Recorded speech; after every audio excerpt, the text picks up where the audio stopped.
I'm Josh Spalding. I'm the National Director of Fight Crime Invest in Kids. We're an organization comprised of more than 5,000 police chiefs, sheriffs, prosecutors, and violence survivors. For over 25 years, Fight Crime Invest in Kids members have been protecting public safety by promoting evidence-based solutions that steer kids away from crime. I want to thank everyone, and I want to welcome everyone, and thank you for joining us. We're here in support of the Ready Louisiana Coalition to urge passage of the Early Care and Education Package as recommended by the state's Early Childhood Care and Education Commission. Also today, Fight Crime Invest in Kids is releasing a report, High Quality Early Care and Education is Crime Prevention, Early Childhood Programs Set Children on the Path to Success in Louisiana. It's available online, and I have some copies here too to hand out. Thanks for being here today, and Hilla Moore, District Attorney in Baton Rouge. You reporters who are here, obviously we know each other from, unfortunately, other matters like this and press conferences that we hold. And unfortunately, the ones that we're holding, when we talk to each other, it's about crime, and it's generally about some young person. And it's about a young person who probably is not reported at that time, generally, that has had some significant issues. And that person's parents have had issues raising that child, and that they were low-income families. And it's what doesn't always get reported. It's not good news to share. It's not good news to have, but it's the reality of where we are. That's why I'm so pleased to be involved in Fight Crime, Invest in Kids, because this is where our future is. Our future is our children. Terms that we're talking about here today is the Early Childhood Education, Child Care Assistance Program, probably terms and words that people that are listening to this program are not going to be fully familiar with. But if you're a low-income parent and you have young children, particularly ages 5 and under, and more particularly for today in this bill, 3 and under, you know exactly what this program is or is not currently. We want this program to be fully funded, because if it is fully funded, I believe that over 10 years, 5 to 10 years, you'll see a significant difference in press conferences that we have to hold because of young people that are being killed or killing each other.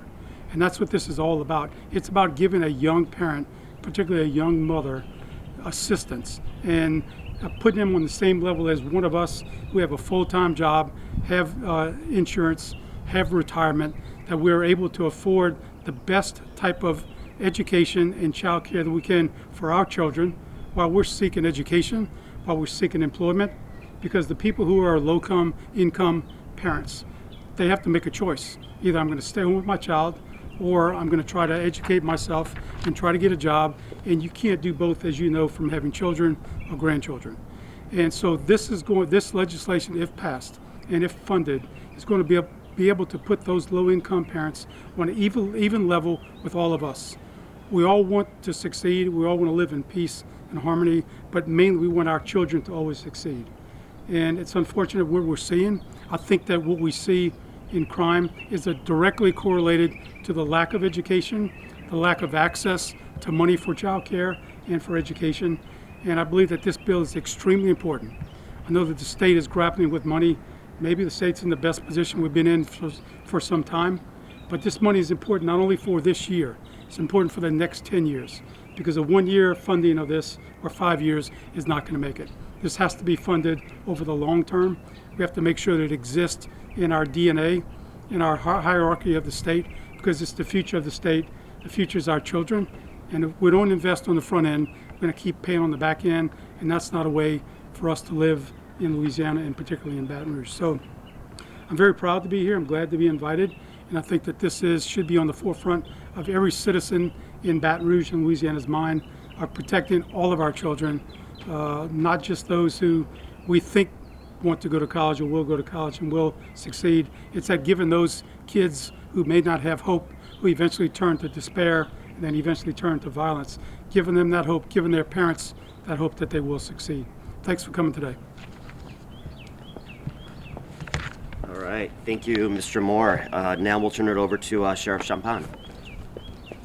Thank you, Josh. I want to thank Fight Crime, Invest in Kids. I've been a member and a very big supporter of this organization since I was president of the National Sheriff's Association a few years ago. And I'm proud to say I know DA Hilla Moore. We actually worked together 40 plus years ago in the East Baton Rouge DA's office, both in some different capacities. Some excellent comments he just made. I hope I can add to them. After 40 years, in criminal justice in St. Charles Parish as a prosecutor for 14 years and sheriff for almost 26.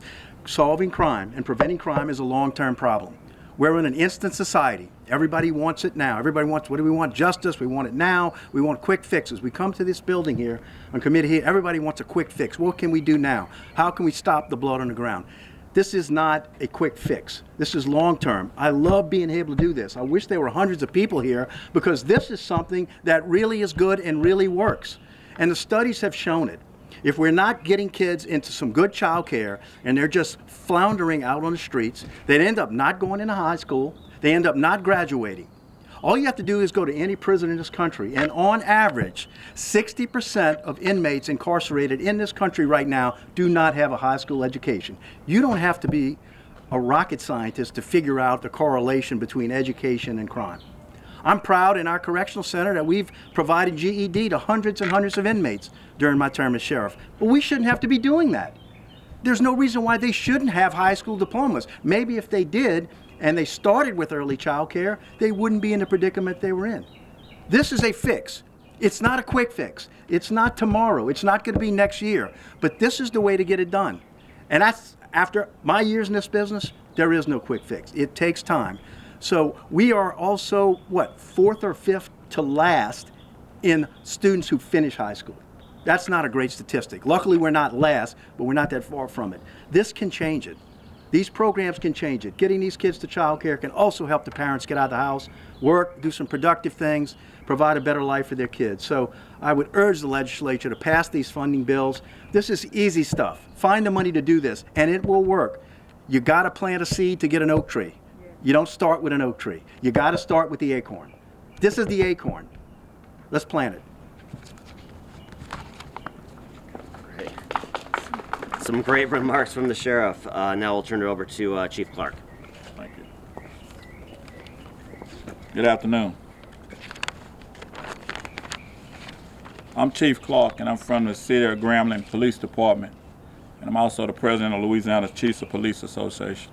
And I must say, every chief, when they take office, most platforms are how they're going to fight crime and improve crime. But if you talk to that particular chief, every police department in this state has some way of touching juveniles and kids. And so if we could back this up and look at it, let's get it right. Children have only one chance to childhood. They only have one chance to be a child. And it's up to us as an adults and civic leaders to make sure they have an opportunity to be a child by affording them an education, starting from grade school up. ECE, we've seen statistics from this report released today that 60% of Louisiana children do not meet the benchmark of kindergarten when they arrive at kindergarten. So they're already behind the 8 ball. And you take that a little further, they get to 3rd or 4th grade, reading and math skills are below average. So now we have a problem. They fall back in school and then they're less likely to graduate on time. So then that can lead to a juvenile problem. And we know where a juvenile problem will lead. And then currently, if you look at the ECE program, about 29% of those in need are only ones that we access for that program. So what are we doing with the other 71% that need access to that program but don't have it? So I think it's up to us as adults and reaching out to the legislature and as a police chief to say we need to invest first. It's just like the sheriff said, you don't have a tree until you plant the seed. We can't expect this society to get better, the state of Louisiana to get better if we don't invest in our kids. And I think that's far more important than anything we can invest in today. If we invest in those kids, we'll have less problems throughout their tenure as children, kids, and young adults. And when they end up there, we'll have educated, productive citizens in the state of Louisiana. Let's get it right for all these kids. Thank you. Thank you, Chief. And now we're going to hear from a child care provider, Cheryl Powell, the owner and director of Treasures from Heaven Child Care and Learning Center. I got it right. Thank you, Josh. Hello, everybody. Come on, y'all, loosen up. I say hello, everybody. All right, so as I was preparing my notes for the present today, to tell why I agree that we need help supporting child care centers with funding for children birth to 3. My first thought was to share with you guys about our Tier 1 curriculum, about our low staff child ratios, and about our star-rated centers. But then the more I thought about it, I thought that it would be important to challenge you to watch a YouTube video at your leisure. The title of that video is A Day Without Childcare. How would that look in our community? So I strongly agree that child care needs funding because our programs make it possible for doctors and nurses and attorneys, sheriffs, school teachers. It makes it possible for these people to be able to go to work to provide for their family, and they depend on early childhood education. So imagine if our doors continue to close due to a lack of funding, and parents are not able to afford to go to work because of that. How would that impact our community? According to the National Scientific Council on Developing Children, research proves that young children experience the world through the context of relationships. These relationships are developed in our child care programs. In turn, these relationships influence all areas of their development. These relationships also lay the foundation for later development outcomes, including self-confidence, mental health, motivation to learn, achievement in school, and watch this, and conflict resolution, which helps to minimize them getting in trouble and ending up in jail. All these skills are taught in our programs, especially in our high quality programs such as Treasures from Heaven Child Care and Learning Center, a 5-star center here in Baton Rouge. So in summary, funding is needed for 3 different reasons: for our students, our parents, and our teachers. Our students, we develop them for a bright future. We build on their social and emotional development, their cognitive skills, their physical development. We even teach them how to interact with their peers in a positive way. Our parents, they need to have access to affordable child care regardless of their demographic location. My center is in the North Baton Rouge area. I'm not able to charge my parents $300 a week because they just can't afford it. So therefore, they need child care assistance to help pay for their child care. I'm limited to what I can charge because of their financial situations. Therefore, there is a great need to assist our parents with child care. And last but not least, our teachers. Our workforce in early childhood education has been severely impacted because of a lack of funding. So what happens is our teachers use child care centers as stepping stones. We educate them to get their CDA and their ancillary certificates. And once they get their certification, then they leave and they go into the Head Start programs or into the public school systems. Why? Because we're not able to pay them $15 to $18 an hour. We're not able to offer the insurance that they need. So there is a mandate. There is help needed to help fund these programs. So therefore, funding early childhood education guarantees us to be able to provide affordable child care service to all children, regardless to their zip code. Thank you very much. Great, thank you very much. And now we'll hear some remarks from Representative Ken Brass. Good afternoon, everyone. Representative Ken Brass, District 58, Ascension, St. James, and Everywhere Parish. It is indeed an honor, blessing, and a privilege to be here with you guys on today to support this great initiative. As a member of the House Education Committee since 2018, I have learned that the early years are crucial for brain development as children are learning to process information and self-regulate their behavior. Studies show that supporting children early in life can reduce their future likelihood of involvement in juvenile or criminal activities. In the state, that is currently losing $1.3 billion a year due to child care breakdowns, and where crime rates are steadily on the rise, what else could be done by us as the taxpayers of Louisiana? Well, here is what Louisiana is doing. Investing $44 million in early child care and education programs will improve existing pre-K programs for 4-year-olds and expand access across the great state of Louisiana. Investing over $50 million in the Louisiana early childhood education for students across Louisiana. Local governments have accepted the challenge, with the city of New Orleans allocating over $3 million in their city budget, pursuing a local millage. The city of Shreveport fundraising and raising over $1 million, and Jefferson Parish allocating over $250,000. In addition to supporting investments that expand access to early child care and education programs, I introduced House Bill 460, which was approved by the House of Representatives yesterday and now is moving on to the Senate.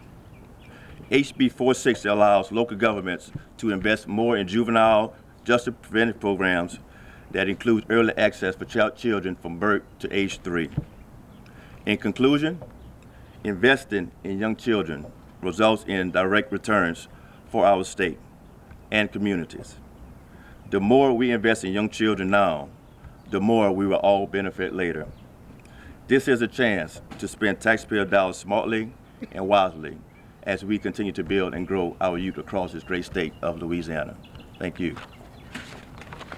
We raised the age for juveniles to be now 18 and below versus 17 and below.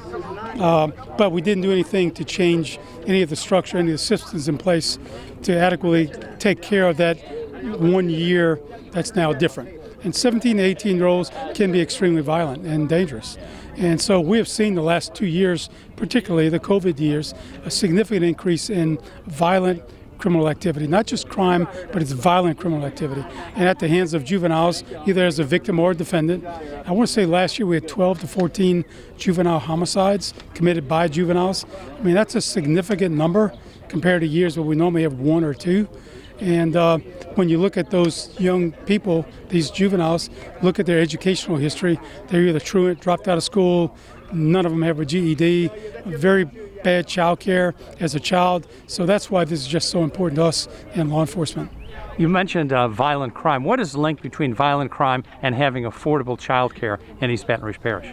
Well, when you start off on the right foot and you have good child care, that means that you're being taken care of, you're being educated, and you have hope, and that you know that there's a success measure out there for you. When you have no care whatsoever, no one really, you don't know that someone really cares for you, that there's educational opportunities, people want you to succeed, then you lose hope and you have despair. When you have despair, bad things happen, and that's what this is all about. People talk about what are they doing about crime. Would you say this would be the first step in doing something on a long-term basis? No doubt. Whenever people ask about what are you doing about crime, I'll ask, what are we doing about education? And what have we done for the past decades about education in Louisiana when we've been on the bottom of the list or the top of the bad list, and anything that there is with regard to education. That's why we're in the position that we're in with crime. So when they ask me about that, I ask, what are we doing about education? And when we do more about education, we'll do more about crime. Are you aware of any programs in any particular cities that are comparable to Baton Rouge that have been successful in this area? You know, I hate to use the city of Chicago, but they have, where the program is in place in Chicago that we're talking about here, success rate is high. But overall, Chicago obviously has a large number of homicides and violent crime. But when you look at those particular areas there, and there's some other cities, and I'm drawing a blank on the names of the cities, but they are successful. In order to get a bill passed in the legislature, you need enough votes, and you also need support from the business community. What would you say the link is to the business community to what we're doing here today? I mean, crime, education go hand in hand with business and the success of our city. And so surely business has to be behind early education and child care because it supports a healthy workplace for them, a better educated workforce. And so it's a no-brainer for everyone involved. Legislative session goes to the first week of June. What would you like people to keep in mind? We have to take care of our problems on the front end because we're going to have to keep taking problems on the back end. Right now, we're asking for funding on the back end, but we also know that if we don't fix the front, the back end will keep getting heavier and heavier. We don't really want that to happen, but until we control the front end, we're going to have to fund the back end as well. So we really need to double down on the front end and then eventually take care of that back end, and hopefully things will slow down. We don't have a standardized pre-K or kindergarten system, so that's why this is so important for us, is have early childhood education and really more of the parent assistance and childcare even before you get to that stage of going to kindergarten, getting ready to get to that stage. So tell me, why is this money needed in particular for you guys, and what is it going to help in relation to crime? For the most part at this point, we're lacking the money, the funding that goes to children and children's family 3 years and below, birth to 3 years. The 4-year-old age seems to be taken care of very well, but it's the 3 and under. So you have a young mother that has a child or 2 children or 3 children. What does that mother do? How's she able to continue her own education and to work while taking care of 1 child to 3 children? And she doesn't have sufficient funds to do that. She's not able to afford early child care. What does she do? Well, she either takes care of herself or makes a decision she's going to support her own life, her own education, own job, and leave the children behind. This gives her there's no option. She can do both. She can make sure that her child is taken care of and fully cared for, while she also expands her horizon. So we're lacking that at this point. And as you heard here today, just the more care that we have for parents and children at an early age, the more that child becomes educated, the less problems we have down the road. And we've seen significant juvenile problems in our parish. So speaking of which, you said significant juvenile issues within our parish. We were kind of talking earlier, a lot of times these inmates don't have any type of education. Tell me a little bit about that, why you think having that education could keep them out of a prison cell. Well, if you have an education, doors are open to you. Then you're able to compete for jobs. You want to get a job. You don't want to lay around. You don't want to deal drugs or carry guns. So I think the statistic you heard today is 6 out of 10 nationally, people that are in prison don't even have a high school education. But when it comes to Louisiana and Baton Rouge, that number's higher. And then when you add on to that health care problems, mental health issues, alcohol and drugs, that all exacerbates the problem of lack of education. And to me, education and crime or lack of crime go hand in hand, and we're on the worst list of each one. At this point, we have to find a way out of it.